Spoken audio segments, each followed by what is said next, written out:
Hi, Charles Sizemore here. If you hear birds chirping, I haven't gotten a pet parakeet. I don't really want that responsibility. I'm actually in South America right now visiting my in-laws, and so you do hear some strange noises down here sometimes. Those are tropical birds outside the window. So it's actually kind of pleasant when the market's in meltdown mode. It's actually kind of nice to look out the window and see pretty tropical birds. It also makes me want to go climb out the window and escape the market sometimes. But at any rate, Monday was another volatile day. The market was, the Dow was down a good 500 points at one point. It ended up closing the day in positive territory for an intraday swing of a good 600 points. Now, that would have been extreme even just a couple months ago, but since October, these kind of moves have become par for the course. That's really normal in a correction or a bear market. Now, to be clear, we are still in a correction. Stocks are down about 11% from their peak. To be in a proper bear market, they need to slide more than 20%. I think it's likely we get there before all is said and done, but right now we're not technically in bear market. We're still in a recession. Now, about that, it doesn't actually matter what I forecast on that. I do expect that we are going to see lower stock prices from here, but I'm not having to, guess the direction of the market. That's not what Peak Profits does.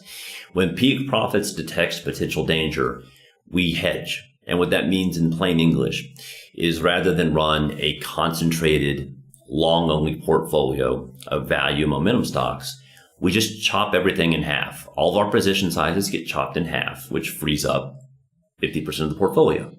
And with that 50% that we freed up, we take a short position in the S&P 500. So, okay, you're thinking you're shorting the S&P 500, you're bearish on stocks, you're going to make money if the market falls. I get it. That's not really what we're doing. We're really not betting against anything. We're simply hedging. We're making this a market neutral long-short portfolio. So the way that works is if the S&P 500 rallies and goes to the moon from here, that's fine.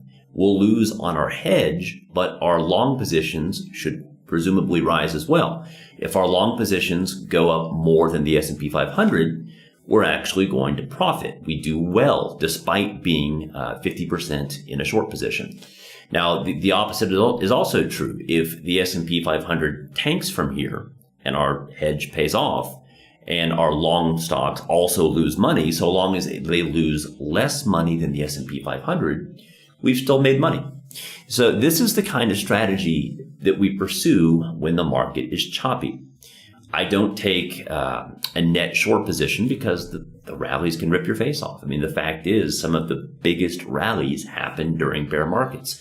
So even if you're right about the bear market, you're right about stocks cratering, you can still take horrendous losses in the short term during these rallies. I don't want to play that game. I prefer to play the hedged route. So if that's interesting to you, if you think running a long short portfolio in this environment makes sense, check out Peak Profits.